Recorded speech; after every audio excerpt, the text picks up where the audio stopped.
Donald Trump is losing it right now as his invasion of Venezuela did not go as planned. Sure, he captured Nicolas Maduro, but Maduro looks happier than ever. He's given the cameras the thumbs up sign as he is in the federal prison in New York right now, and he was walking into the federal prison wishing people Happy New Year's. And I guess Donald Trump just thought, what, the people of Venezuela were going to be like, hey, Donald, let us give you our oil. You can run Venezuela.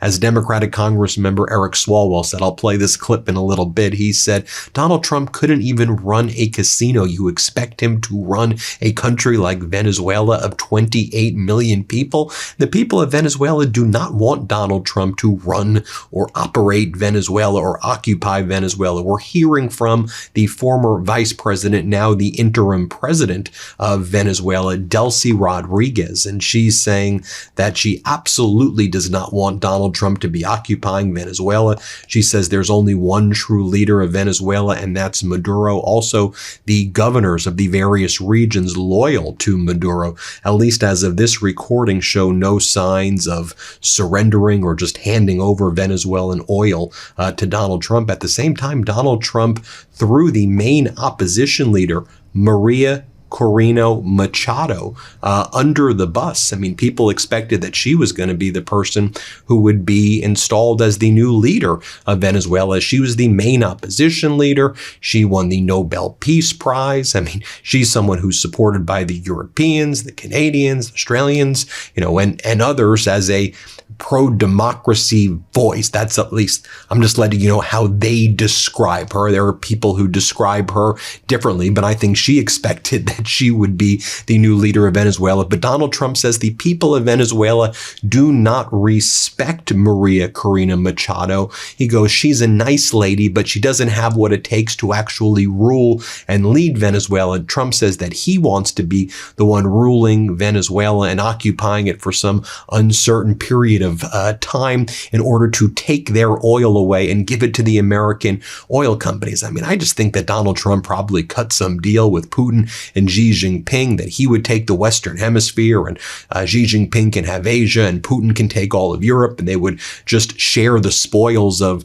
invading all of these nations and extracting resources. What other justification can you have for Donald Trump's, the way Donald Trump is behaving right now? It just seems to make sense if you kind of put those puzzle pieces together right there. Now, Donald Trump's been making deranged post after deranged post all night. I'm talking about like 100 post. And he's making posts like this again on a day where the United States invaded a country, Venezuela. Donald Trump says it is an occupation to take their oil and that he's going to run it for an indefinite period of time, right? While the American people, I guess, want to see like some semblance of stability here, this is what Donald Trump is actually posting on his social media platform.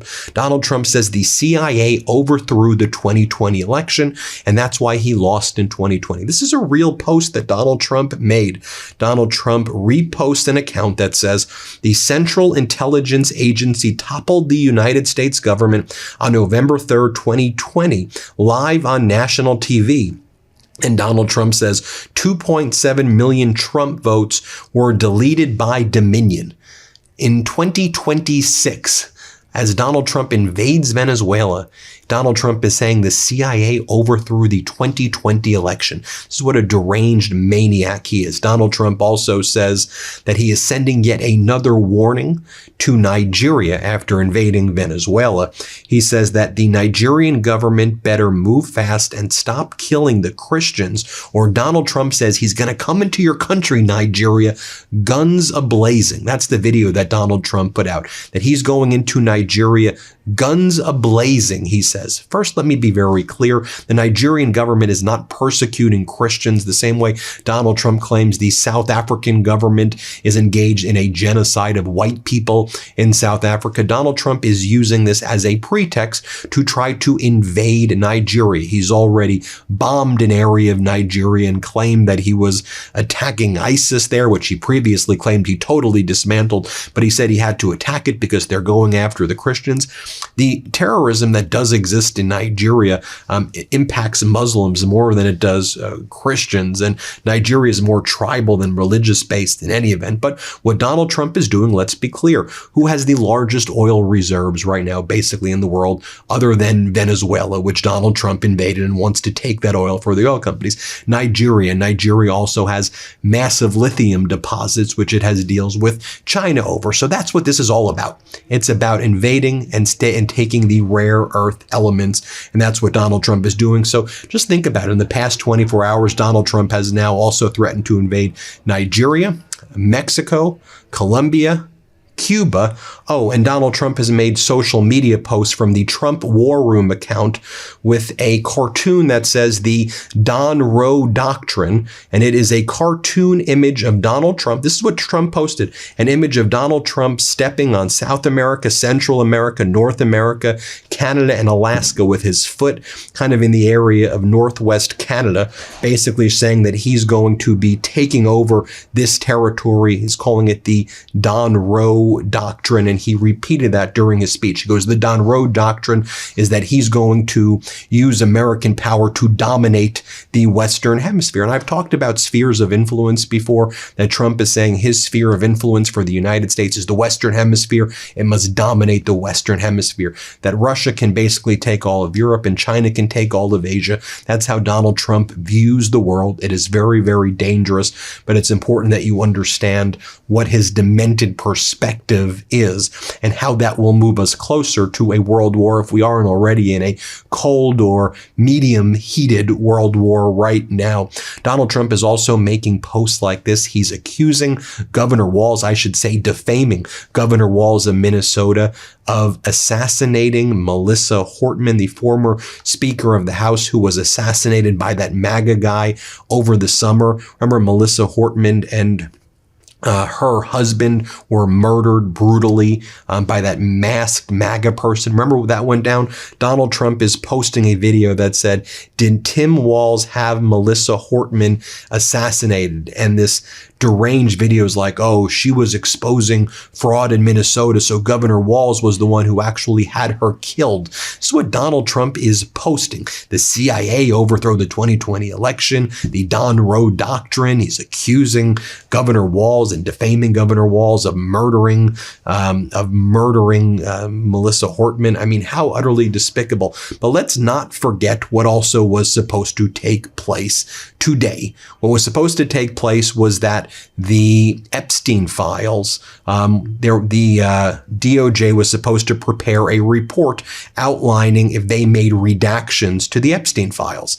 And they were supposed to prepare a report about where they searched and what documents they turned over, what documents they didn't turn over. That was due. They blew that deadline as well, the same way they blew the deadline of December 19th, which was the Epstein Transparency Act deadline. The Epstein Transparency Act also called for today being the day where the DOJ had to write a report about its document review, why it made redactions. And so it's just very coincidental that while that takes place, you have this wag the dog moment where Donald Trump invades Venezuela. He's now accusing the CIA of tampering with the 2020 election. He's accusing Governor Walz of assassination. He's threatening to invade every other country. Let's be very clear what this is. This is Donald Trump's effort to distract from the Epstein files. And that's obviously what he's trying to do. We're not going to let him do this, as Donald Trump and the DOJ are engaged in a vile cover-up of a child sex trafficking ring. To show you some more photos right here of Nicolas Maduro. You see the photo of Maduro here. There he is, thumbs up again. The Trump Rapid Response account, Rapid Response 47, posted this video. They called it Perp Walked. And it's Nicolas Maduro walking with FBI agents, and he wishes people a happy new year. Take a look at this video that they posted on the Rapid Response account. Here, play this clip.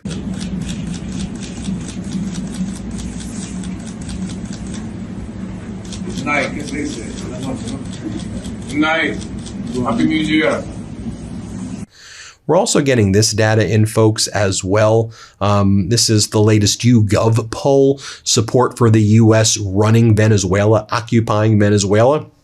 Currently, right now, significantly more Americans oppose occupying Venezuela than support it. Only 16% of Democrats support, I don't know who these 16% are, support occupying Venezuela. 26% of independents support occupying Venezuela. 60% of Republicans, though, support occupying Venezuela. That tells you all you need to know right there about all of the, about these various political parties. Notably as well, French President Emmanuel Macron states the following: I spoke with Maria Corina Machado, the opposition leader of Venezuela. I fully support her call for liberation and the protection of political prisoners of Nicolas Maduro's regime.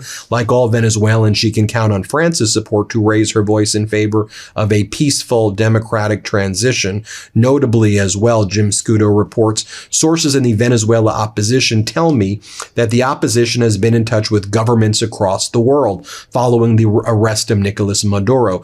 Those countries include France, Argentina, Ecuador, Panama, and Paraguay, who the opposition says expressed their support for restoring the will of the people in Venezuela. Note the country not on the list. Donald Trump does not want her to run Venezuela. Trump wants to run Venezuela. He's jealous of her for winning the Nobel Peace Prize. And also, Donald Trump doesn't want there to be democracy in Venezuela. Trump wants there to be authoritarian puppets who give him the oil for the oil companies. Trump doesn't want Europe to have any influence there or Canada to have any influence there. Trump wants it all for himself. Let's just call it out what it is. I want to share this with you as well. You're seeing some of the protests, massive marches in New York City against Trump's war in Venezuela, massive protest in Chicago, massive protests in many cities across the United States. Let me share with you what was said during a speech by New York City Mayor Zoran Mamdani. He says he called Donald Trump yesterday morning to voice his disagreement with the aggression in Venezuela and capture of Maduro. Here's what Mamdani said. Let's play this clip right here. As well as other members of my team, I called the president and spoke with him directly to register my opposition to this act and to make clear that it was an opposition based on being opposed to a pursuit of regime change, to the violation of federal international law, and a desire to see that be consistent each and every day. And what was his response to you in that conversation? I registered my opposition, I made it clear, and we left it at that. And I think this is a great line by Democratic Congressmember Eric Swalwell, who's running for governor of California. Here he says that Donald Trump can't run a casino. Now he thinks he can run a country in South America with 28 million people. Here's what Congressmember Swalwell says. Let's play this clip right here. Agree with them? Well, I do. And, I talk to Californians all over the state, and going into Venezuela and, quote, running that country ranks at about 200th on their priorities. They're not focused on Venezuela. They're focused on the cost in Ventura and Vallejo, the rent in Los Angeles, and the grocery prices in Pasadena. And they have no faith that Donald Trump can run a country. He couldn't run a casino. And now he's going to run a country in South America while we watch as he fails to run a country in North America. That doesn't add up. And neither does this whole concept that we're going to get the oil from Venezuela and that it will pay for itself, essentially. We heard that over 20 years ago from George Bush, that we'd get the oil from Iraq, and that cost us $3 trillion. So utterly deranged behavior by Donald Trump. We'll keep you posted every step of the way here on the MeidasTouch Network. Hit subscribe. Let's get to 6 million subscribers together. And thank you all so much for watching. Love this video? Support independent media and unlock exclusive content, ad-free videos, and custom emojis by becoming a paid member of our YouTube channel today. You can also gift memberships to others. Let's keep growing together.